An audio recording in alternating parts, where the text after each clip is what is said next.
Hello everybody, it's Dr. Eric Balkavage, and we have a special edition of the Thyroid Answers podcast. You've heard me talk before about where Dr. Riggleman is, and she's in Winchester, Virginia. Yes. And I've actually driven down to Winchester, Virginia, so we could do a more relaxed kind of Q&A session. Mm-hmm. So thanks for inviting me down. Yeah, absolutely. We're glad to have you here. We're glad we could finally do one of these in person, Right.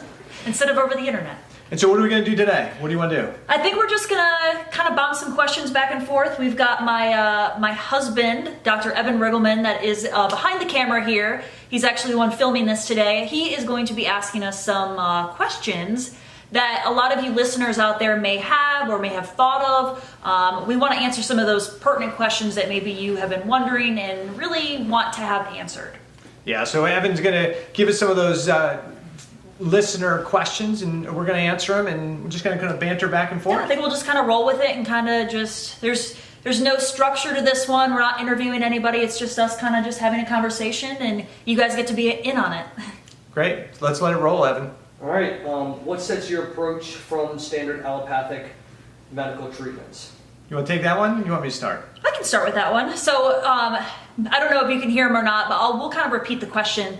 Asking what kind of sets us apart than the standard allopathic model out there for thyroid treatments as is. So right now, most patients that have thyroid problems, their only treatment option really is medication. Synthroid, levothyroxine, if you're lucky, maybe you'll get put on Armour or Cytomol. But most of the time it's just medication. And so what makes, at least, I'll let you speak for what you do, but what I do is using functional medicine, we want to look for that root cause. There's a reason why the thyroid's not working in the first place, whether that truly is a gland issue or whether that is at the cellular level. Mm-hmm. We kind of take a step back and, where most doctors have their little blinders on and they're solely looking at the thyroid gland. If you can take a step back and say, really, what's going on here? Why is this happening? Which you should be asking for any sort of disease. And so we're looking at the person as a person, not just you have this problem, you're going to get this medication. And so it could be across the board. And if you've ever listened to our podcast before, we talk about all of those factors that we address and look at, because every person that walks through at least my door is a different case. There's not one same thyroid patient that walks through the door. There's so many variables and factors that play into it. Absolutely. I think one of the big things is where we start. In the allopathic model, there's whether you have hypothyroid symptoms, and if you have hypothyroid symptoms, your doctor's probably going to run a TSH test, and if your TSH is normal, they're going to consider that those symptoms are not a thyroid problem because the gland appears to still be functioning. And it's like diabetes. Mm-hmm. In a functional model, we would want to get you eating better. As soon as we start to see blood sugar problems, we wouldn't want to let your blood sugar problem become a diabetic condition. Same with thyroid physiology. If you're having hypothyroid symptoms, all the classic dry skin, thinning hair, weight gain, if you have those classic hypothyroid symptoms, then that is pretty much an idea that you have a thyroid condition. Now the gland can still be functional, can be completely functional, but you can have hypothyroid symptoms. And what we talk about on the podcast is really hypothyroid symptoms occur because there's insufficient thyroid hormone at the cellular level. And when I take a look at what's going on with people's thyroid physiology, I always want to consider what's happening at the cellular level first, and we kind of break it down into phases. And phase one is there's some type of stress response, whether it's an infection, heavy metal toxicity, that's causing the individual cells to go into this cell danger response. And part of that cell response is when there's a threat on the cell is to downregulate cell metabolism. Mm-hmm. So you have these things in your cells called deiodinases. They're enzymes that determine whether your T4 gets converted into T3, the active form of thyroid hormone, or it gets deactivated to reverse T3. So the cells really determine what happens with thyroid hormone. They even determine whether the thyroid hormone is transported into the cell. Absolutely. So we really look at it at the cellular level first. If you have hypothyroidism, or you have hypothyroid symptoms, I should say, there's something going on at the cellular level to downregulate your thyroid hormone, and usually it's some type of stress response. if that goes away fairly quickly, your hypothyroid symptoms can go away. But if those hypothyroid symptoms persist, then and that cell danger persists, then phase 2 starts to kick in, and that is the cell sends out little particles that are called DAMPs and PAMPs that float around in the bloodstream and warn other tissues that there's a problem. And the most sensitive tissue to those DAMPs and PAMPs is, guess what?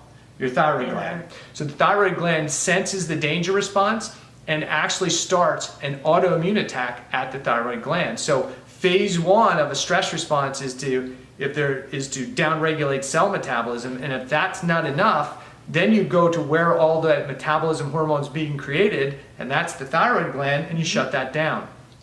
I look at it, and I know Erica looks at that too, that in most cases, a thyroid condition is not necessarily a mistake. Yeah. It's the body trying to protect itself. So if there's a threat response, you're overly stressed out emotionally, physically, chemically, you have toxicity issues, part of what the cell is trying to, or the body itself is trying to protect itself. And the best way to protect itself is to slow down cell metabolism. Yeah, I love the aspect that it's, the body does not make mistakes. It really doesn't. And so you can't just take a medication and expect that to solve the problem, because your body didn't start producing those symptoms just because it decided there was an error. You're not a computer. There's not an error. There's a reason why that's happening. And so you have to take that step back and say, okay, why is the body trying to slow you down? Is there a chronic infection? Are you being exposed to some sort of chemical? Are you overworking yourself, whether that's, working out at the gym or even at work, where your body wants to shut you down to really try to slow you down so that your body can really repair and heal?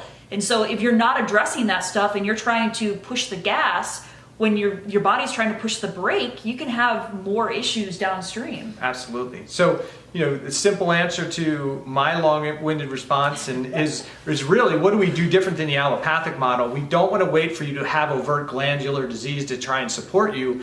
We want to listen to you. If you have hypothyroid symptoms, then we need to start investigating why you have those symptoms and address those things before you finally have overt hypothyroidism or glandular destruction. We want to try and get you before that process happens. Yeah, the hard thing is that most patients, they're in that pre-phase at some point where they're producing thyroid symptoms. They think they may have a thyroid problem, so they go to their doctor. Their doctor may run a really basic panel, and they're like, no, it's not your thyroid, it's just in your head, you're stressed out, you're depressed, here's an antidepressant, exercise more. And so some people go through that phase 1 they could be in that phase for years and know something's not right, but they're not to the point where their doctor can actually give them prescriptions because they don't see that there's a problem. Right, and that's a question we'll hit, because somebody wanted to know, is there a possibility that you could have all these symptoms in normal TSH? And actually that is very commonly seen, and we'll talk on a point, I think, somewhere along the way, whether labs are normal. Even if they're normal, are they appropriate? And so we'll touch base on that. Why don't we just go ahead and get right into that, and you all can discuss normal versus appropriate lab values for TSH, T4, and which ones are inappropriate and things like that. Okay, so let's start with, when we talk about labs and lab testing, that's a good place to start. And in the conventional model, the allopathic model, the focus is just on TSH primarily, and maybe T4. And some people want to know or believe that that's a full thyroid panel when they're going to see their doctor, right? Yeah. And for the doctor's standpoint, in their model, that is all they need, because the belief is that TSH represents the thyroid hormone status of all the cells in the body. Now, today's research shows that that's not necessarily true.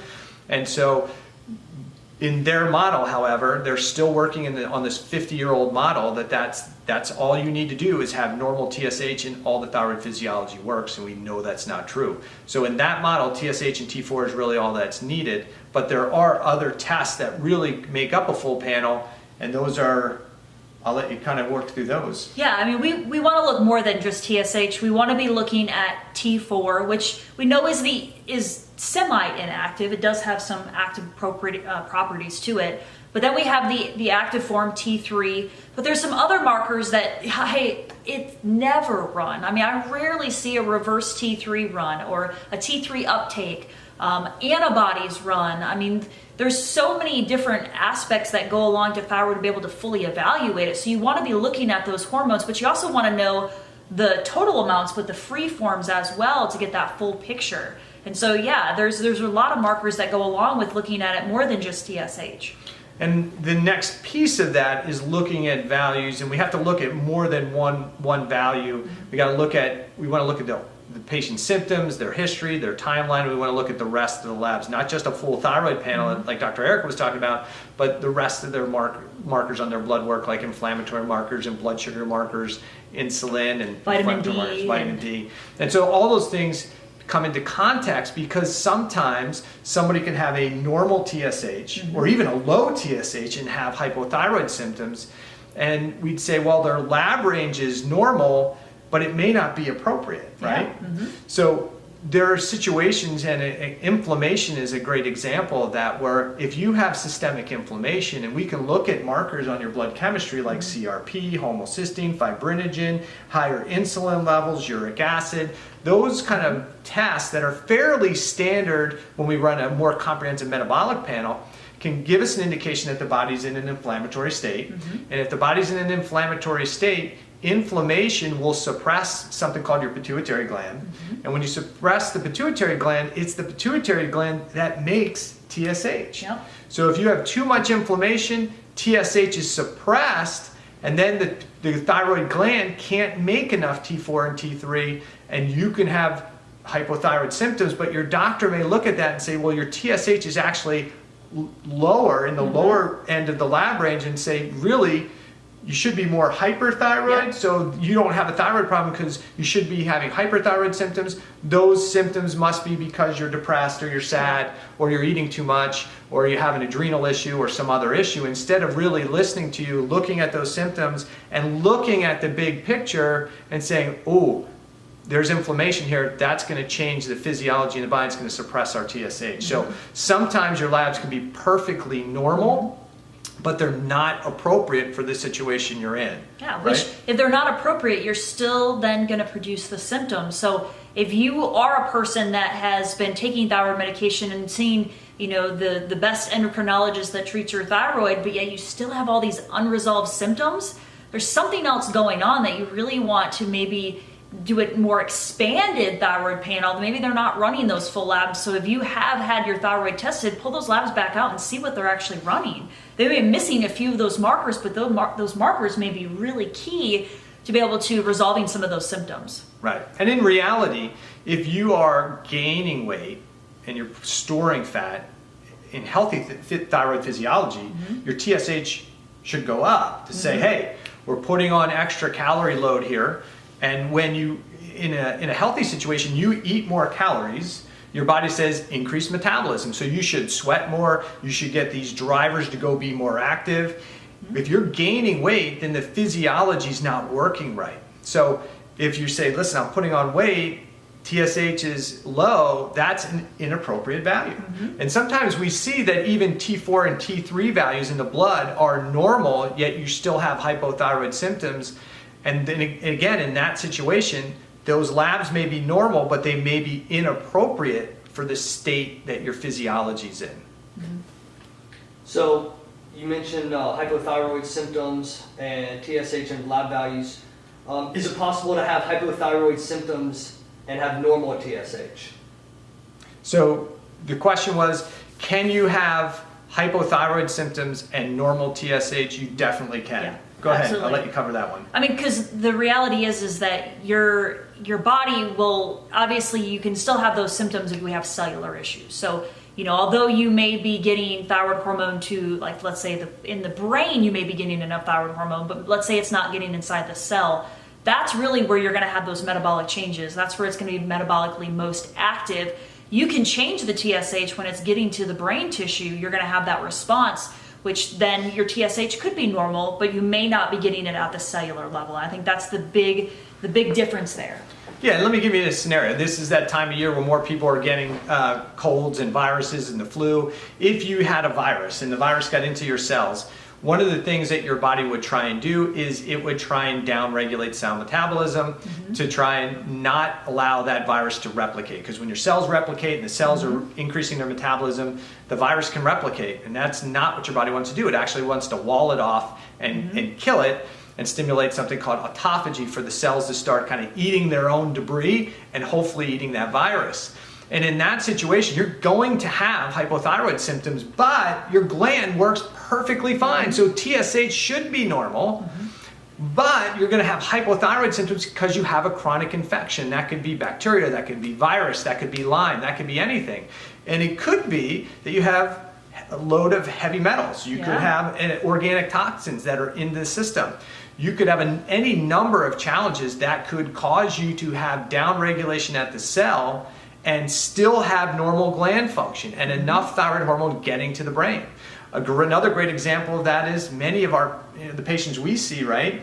They're mouth breathers. They snore at night, and when you mouth breathe and you snore at night, we call that state, as it gets kind of into a more advanced state, we call that sleep apnea.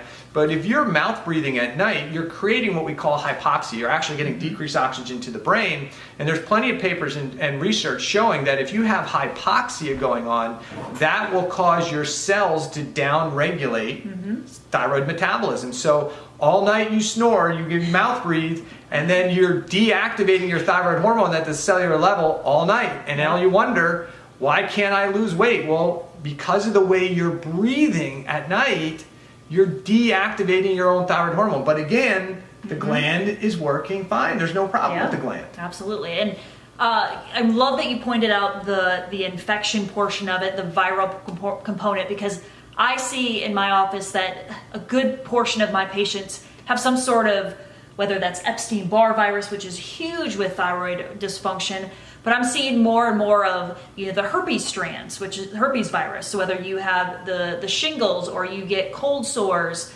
those can affect and do the same thing in the body. And Lyme disease as well, those are prevalent things that people don't really connect the two, that can create, that cell danger response or create cellular resistance, or the cells just shut down, but your TSH may be perfectly fine. So those people feel terrible, but their doctor, is saying that their labs look completely normal. Right. And it's because the focus in allopathic medicine is really on the gland. And even though we know that the vast majority of cases of hypothyroidism, primary hypothyroidism, are caused by an autoimmune issue, right? They're still not even really paying attention to that. They're just saying, okay, it's primarily caused by a hypothyroid or an autoimmune condition. There's nothing we can do there. So we're just going to give the thyroid hormone once the gland starts shutting down. But what we now know is there's lots of things you can do if you have autoimmunity to kind of calm that cascade down. And we're seeing that if you do calm that autoimmune cascade down, or you reduce or remove that stressor, that the thyroid hormone, the thyroid gland itself, it can recover. Yeah. Now, side question with that aspect is, with things like Lyme disease and Epstein-Barr, that can create autoimmunity, but are you seeing more of it because the cells are shutting down and then they want to shut the gland down so they start destruction? But I've also heard the other flip side is that those pathogens burrow inside of the thyroid gland and create autoimmunity that way.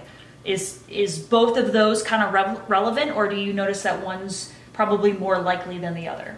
I think either one of those mechanisms is possible. The unique thing about the thyroid gland is that it doesn't even need the immune system to mount an autoimmune attack.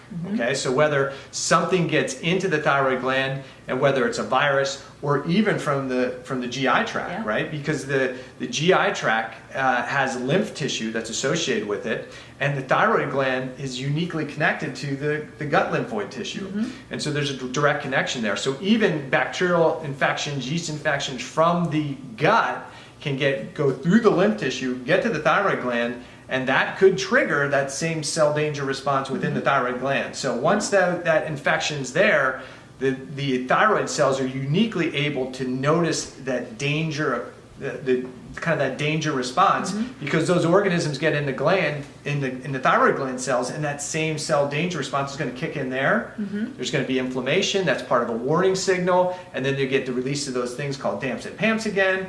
And now you've got the autoimmune process kicking in. And that process can occur even without so-called immune cells. Yeah.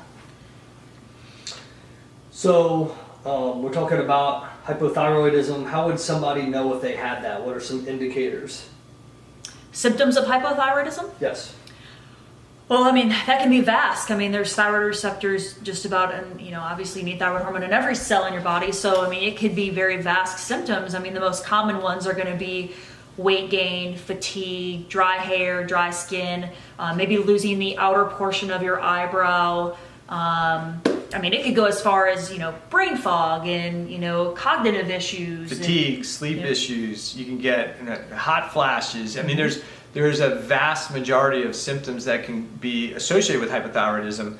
But the classic ones that most people talk about is constipation, dry skin, dry hair, thinning hair, thinning eyebrows, brain fog, fatigue, weight gain for no apparent reason, mood issues. So the tough part is that thyroid physiology touches every other tissue in the body. So as soon as you start decreasing thyroid hormone physiology within your cells, every tissue can start to be impacted. That means you can have a vast majority of a ton of different symptoms. I think it's funny that you say unwanted weight gain or how did you phrase it? The inappropriate weight gain. You're not, you're maybe trying to lose weight.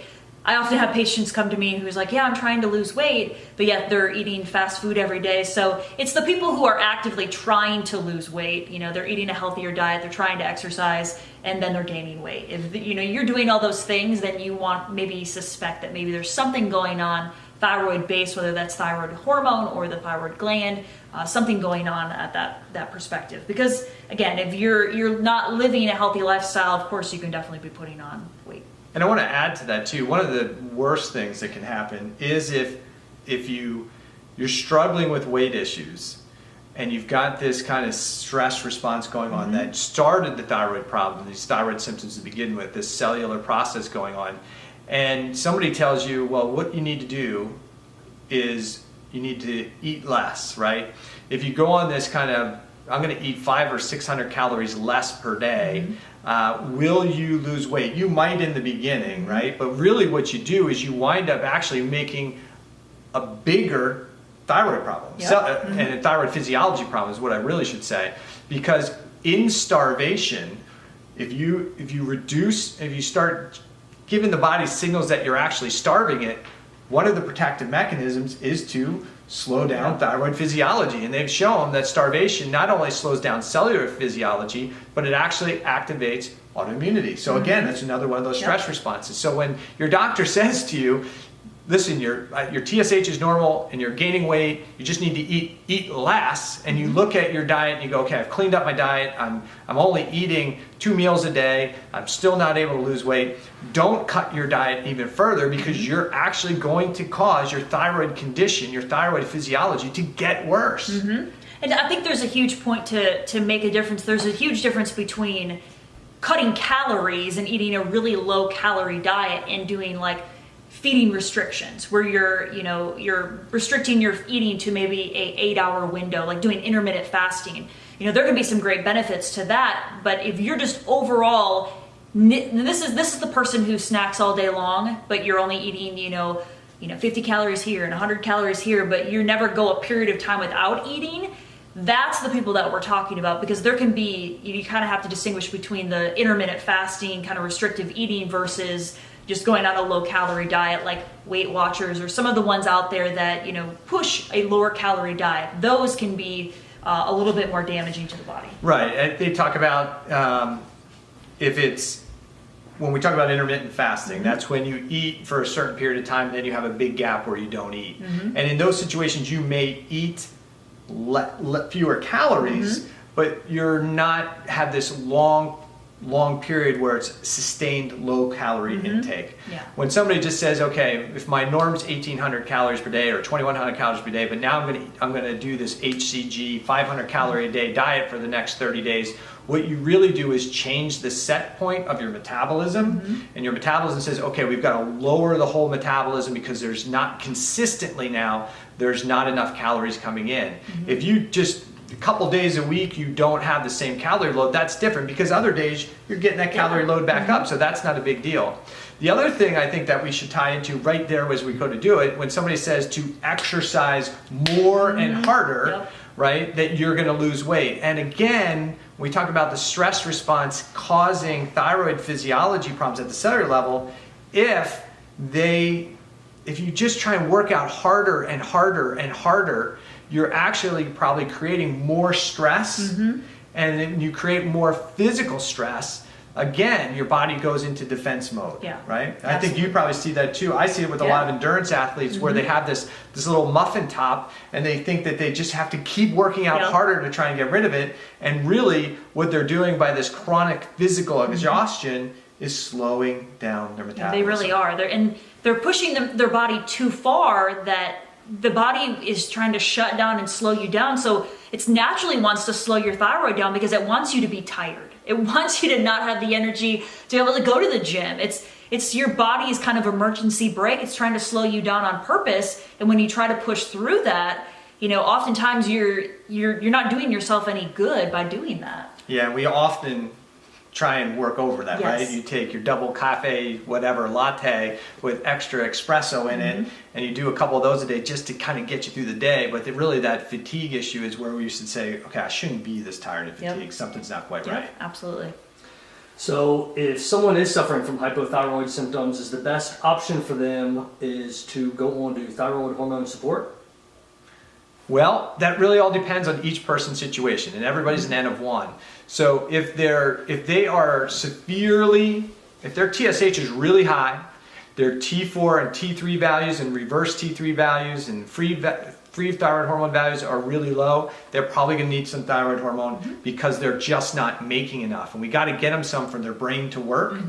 But if they have hypothyroid symptoms and their TSH is not really out of lab range, it's probably not a good idea to give them more thyroid hormone, because if there's appropriate levels or lab appropriate levels of T4 and T3 in the blood, but you still have hypothyroid symptoms and your TSH is elevated, that T4 and T3 that's already in the blood isn't getting into the cell to begin with. So flooding them with more is not going to necessarily create what they want. Right? Absolutely.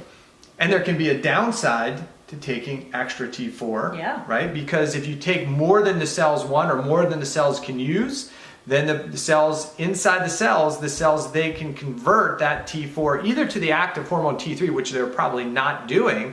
The other thing they can do is they can convert it to reverse T3, and that's deactivated T4.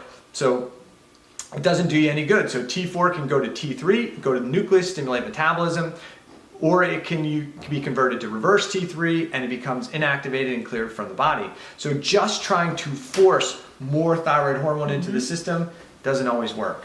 But we're not totally against thyroid hormone medication. There's a right time and a place for all medication, and that's across the board, whether that's thyroid hormone or other medications out there. We're not against it. There's just as an appropriate time for it, and there's other times that those things can be fixed and you may not have to be on the medication. Right. And I think sometimes it's, even if you need to be on thyroid hormone, we would still look at you the same way and say, there's a reason the gland became dysfunctional. So let's get the physiology to a point where your brain can work and some of these really important processes can work. And then let's start looking at, why did the gland go under attack? What's creating it to not work well? Sometimes it can be things that interfere with gland function. I know when I was doing a lot more swimming and I was in a chlorinated pool, I started having more elevations of my thyroid antibodies, and it started creating more issues. Changed the environment of the pool that I'm swimming in to more of a saltwater pool, and I saw a change in that. So there are chemicals and there are things that can disrupt gland production predominantly even without the autoimmune issue. But when we talk about hypothyroidism in general, the vast majority of the cases are autoimmune based, right? So which thyroid hormone support is better, T4, T3, or a combo of both T3 and T4? I think that's, each person is going to be a little bit different with the one they're going to respond to. I mean, I find that it's different across the board. Some people do better with the synthetic form. Some people do better with, obviously we're not prescribing it, but when they come in, they said, oh, absolutely, when I took Thyroid, I completely, I bottomed out and was terrible. I felt terrible, but I took Armor and I felt a lot better. And so, or vice versa. So I think that, obviously we're not the ones prescribing the medication, but you have to evaluate what's really going on to know which one probably someone's going to respond a little bit better to. Yeah, I would say that in conventional medicine, an allopathic model, the primary support is usually T4 based, and whether it's levothyroxine, Synthroid, or even tyrosine, that's kind of preferred. And to a large degree, I think that gets prescribed the most. I think that can be beneficial. I would say that's a good option for people. Everybody's an N of one. Some people may benefit from a combination of T4, T3. I'm not a huge fan of T3 only. Yeah, me either. There's reasons for that. So a lot of the tissues prefer to make their own T4 into T3 inside the cell. And so if you provide T3, some of those cells that really like to make their own T4, T3 can still have a problem, okay? There are some tissues, especially like cardiac tissue, that really needs T3. So that's why the body's always fighting to maintain T3 levels. And why some people think T3 is so important. Other people think that the T3 only hormone support is better because the cell uses T3. So if we just give T3, that's great. But we see a lot of people have challenges with it because the body really likes, and a lot of the cells like to regulate their own T3 production based on what's going on in the cell.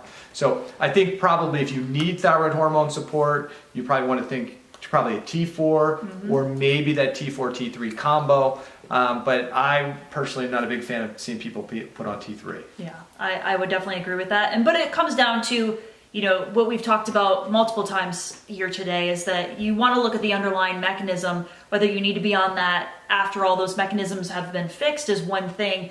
Some patients, once you get them converting it, or you actually get the thyroid hormone inside the cell after you've, calmed the mechanisms and calmed the inflammation, sometimes you have to reevaluate that and, decide which is going to be best at that point. Yeah, and I think to kind of finish that point off, one of the things we have to consider is that in time, as you get healthier, the dose that you needed 2 months ago may not be the appropriate dose or the appropriate combination, which is I think what you're trying to say. And you want to hopefully have a doctor who's willing to work with you and look at those values and say, okay, this is a person who's much healthier now. Their thyroid physiology and their gland itself is actually starting to get healthier, so we don't need the same volume of T4, or they may now do a little bit better on a T4, T3 where they didn't do well on that before. Cellular hypothyroidism, you talk a lot about it. What is it? So cellular hypothyroidism means that there's insufficient thyroid hormone at the peripheral cells. So when we talk about hypothyroidism and your doctor says you have hypothyroidism, primarily what they're talking about is that the gland cannot make enough thyroid hormone. They call that primary hypothyroidism. The leading cause of that is Hashimoto's. There are some other causes of issues that may cause the gland to have problems. Things that you could have iodine deficiency, you could have estrogen and other chemicals that block iodine transport into the thyroid gland.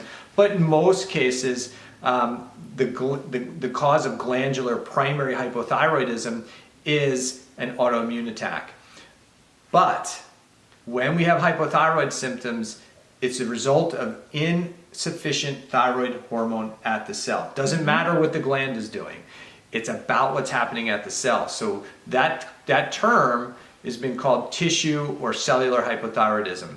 You'll hear some doctors talk about normal TSH, normal T4, maybe low T3 if it's ever tested. But the person's struggling with hypothyroid symptoms, and they may call it non-thyroidal illness syndrome. There's been a new paper out that's called Atactus. And essentially what it is, it's all the same thing. It's that you don't have sufficient thyroid hormone at the cells.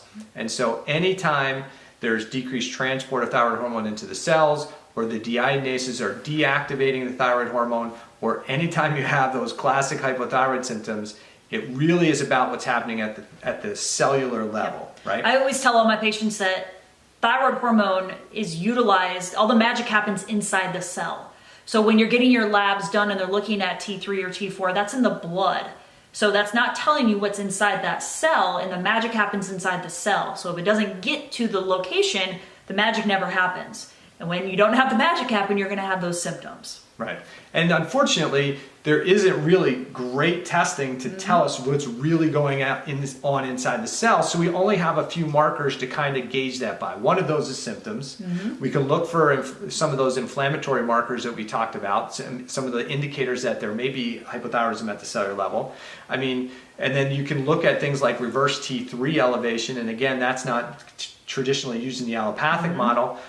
You can look at T3, reverse T3 ratios and free T3, reverse T3 ratios. But really, there hasn't been good research and good testing tools to really measure what's going on inside there. So we have to kind of use some inferences. We have to take a look at calculations of things and look at symptoms and look at other markers that may tell us that, yeah, the person's got symptoms and they have things that would be causing the cell to downregulate and result in hypothyroid symptoms.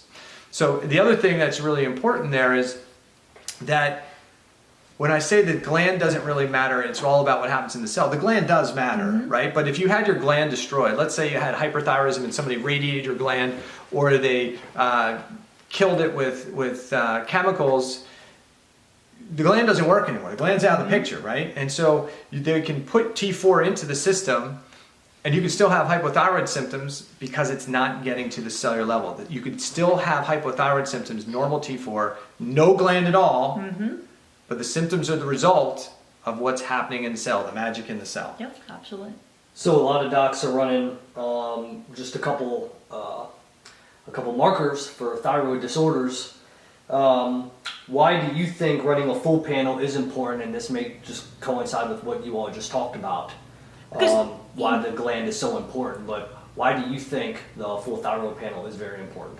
So why do I think a full thyroid panel is important? It's because you want the full picture. You know, if you're trying to put a puzzle together and you only have a few of the pieces, the puzzle isn't complete. And so we want to be looking at all of those markers, and more than just, you know, the thyroid markers. We want to look at those inflammatory markers, get that full picture, because you really want to see the body as a whole. It's more than just the gland. It's more than just the cell. It's the way that the body all works together. We're a machine that involves multiple different parts, and you need to see how all of those are working together. Yeah, I mean, we understand that in the allopathic model, the focus is on the gland, and the focus is on just trying to bring TSH back into range and T4 back into the range. And so we understand that, and that's what it's what doctors have been taught. It's the model they've been using for the last 50 years. And they're really not even concerned about what happens to the T4. There's kind of been this assumption that as long as you put enough T4 in the system, that it's going to diffuse into the cells, and it's going to get converted to T3, and it's going to stimulate metabolism. But there are other markers there that can give us some clues if we run that full panel that there's a breakdown in the physiology somewhere. So just because I put gas in the car doesn't necessarily mean the car is going to run. And just because I put enough T4 into the bloodstream doesn't mean that it's getting to the cells and actually stimulating metabolism. There's a lot of things that can interfere with that process. And unfortunately, it's just been really kind of ignored or not really paid attention to for the last 20, 30 years. I think we're seeing the shift in that. There's been some brilliant papers in the last couple of years. There's a paper that just came out on thyroid allostasis that really kind of validated a lot of what we've been talking about. It's a brilliant paper. But the research is now showing that this kind of linear model, top down, that the gland just pumps it out, it diffuses into the cells, and it only can be converted into T3 and stimulate metabolism.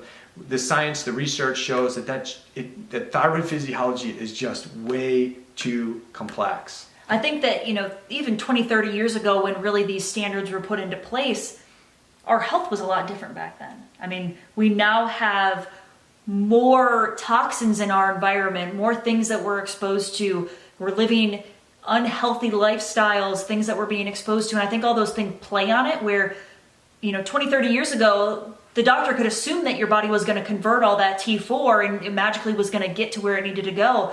Well, we have a lot more obstacles to get through these days. We're exposed to way more toxins and more things that slow that process down. So you can't always just assume that it's going to get to the destination. Right. And, you know, the education of what we knew about thyroid physio was pretty basic, Yeah. you know, 50 years ago. And the idea that, hey, TSH, we could just use one marker and fix everything really allowed for a really simplistic model to say, okay, that's high, we give them hormone. Yep. If that goes too low, we reduce it.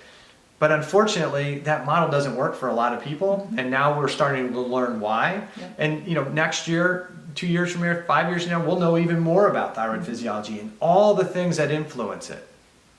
Piggybacking off of the importance of running a full panel, what is the importance of reverse T3? That is a big one that you all look at. Why? So reverse T3 is really, really important because, as I said, T4, the primary pro-hormone that the gland makes, and the gland makes the vast majority of hormone made by the thyroid gland is T4. It's inactive. It also makes T3, which is the more active form.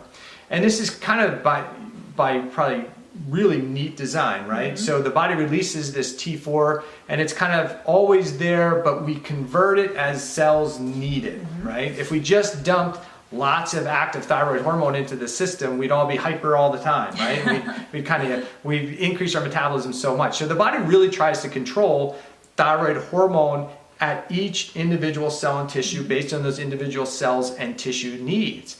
And so if a cell doesn't need as much thyroid hormone, when that T4 enters the cell, it can be converted either into the T3 to do stimulation, or it can be converted into that reverse T3. What we don't see is what happens to T3, right? Sometimes T3 can go right to the nucleus and stimulate metabolism, or that T3 can be deactivated as well to something called T2. Then there's some other things that can happen to the hormones. But why reverse T3 is so important is that if you are giving somebody thyroid hormone and they're still symptomatic and you don't look at reverse T3, then you don't know if that T4 is actually likely getting converted to T3 or is it getting deactivated. So if we look at a reverse T3 and somebody's on thyroid hormone or they're not on thyroid hormone and we see that value elevated, we know that there's a cell stress response and the cells are trying to downregulate cell metabolism. And that should take an astute doctor to say, hey, something's wrong, that the person is increasing, they're deactivating their thyroid hormone and trying to slow metabolism. I just had a patient, a young lady, who's was on thyroid hormone medication because she was tired. She was really kind of wasting away, becoming emaciated from all the thyroid hormone. Her TSH was really, really low. And because she was just tired, she was more tired, more fatigued, they just kept giving her more and more thyroid hormone. And when we looked at that full thyroid panel and the really complex metabolic panel, her reverse T3 was double the lab range. It was up in the 40s. So all that thyroid hormone the body was trying to deactivate it. But the downside was that all that extra T4 was not only being deactivated, but some of that was stimulating, not doing kind of the normal genomic actions, but what we call non-genomic actions. So it's actually binding to the outside of our cells, stimulating cell metabolism, and actually contributing to her chronic tiredness and fatigue. So if her doctor had looked at maybe the reverse T3, he would have said, wow, I'm giving this person too much thyroid hormone. The body can't deal with it. It's trying to deactivate it. And maybe she wouldn't have been as sick as she was. Yeah, I love reverse T3. It's probably one of my favorite thyroid markers just because it gives you so much information about the way that it's converting, but you also, if it's high, you know that there's something going on that's alarming in the body, and that becomes where you really have to put on your thinking cap and say, okay, if there's something going on, it's either environmental, it's stress related, there's something else. It's more than just, something simple that, most people can think about. You've got to actually maybe run some specialty tests. Maybe you need to run some pathogen stressor tests, look at the GI function, look at other things, food sensitivities, and look at all those things to really get the person over that hump. Because if you ignore that, you're often, those patients are going to continue to feel the way that they are. And I think we really need to, we talk about pathogens, we talk about heavy metals, we talk about organic things, we talk about food, and we talk about breathing, but I think we can't get away from the fact that what goes on between the 6 inches of your ears can be just as devastating to your thyroid physiology. If you have this kind of mind going on where you're chronically stressed out, you've got a bad relationship, you've got tons of emotional stress in your life, all that emotional stress is still considered potentially a cell danger response by the cells and will deactivate your thyroid metabolism, or slow your thyroid metabolism and deactivate your active hormone. Absolutely. Last question. I want to end on this. Both of you all help a lot of thyroid patients. You both are very successful at doing that. I would go as far to call both of you experts in this field. Why, what makes you all so successful at treating these thyroid individuals? Being an expert, what would you have to say about that? Want me to go first? Sure. I think what it comes down to is, we're both really invested in learning about the physiology of the body, and especially what's going on with thyroid physiology. We're not trying to play this physiologic whack-a-mole with lab ranges, right? We're not saying, well, that's high, so we'll give you something to knock it down. Really, we want to get to root cause. Yep. And there's a lot of discussion, even in the functional medicine world, about getting to root cause, but especially in thyroid physiology, I think it becomes really important to understand that when we talk about what's going on with the physiology of the body, and the most common thing in functional medicine is everybody's kind of focused around the autoimmune issue, which I think is really important. But I think what makes us a little bit different is that we're not looking at all these processes as mistakes. We're looking at these as protective mechanisms in many cases that are going on, and we're digging into what are those root causes that would make the cell physiology slow down, to reduce the metabolism of the body, to reduce the metabolism of the cells, and why would the body attack the thyroid gland? Yep, there must be a reason. I think that's an important key thing, is the why. I think that's what kind of makes us different than other people, and why we're passionate about what we do is we ask the question of why.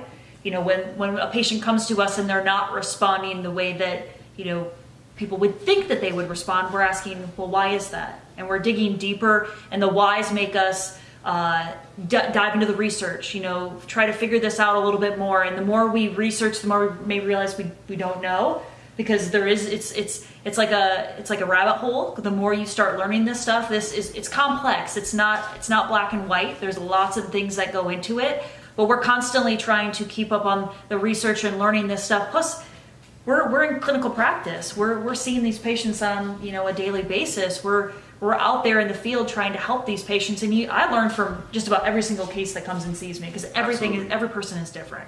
Yeah, I think we just don't follow a formulaic model, right?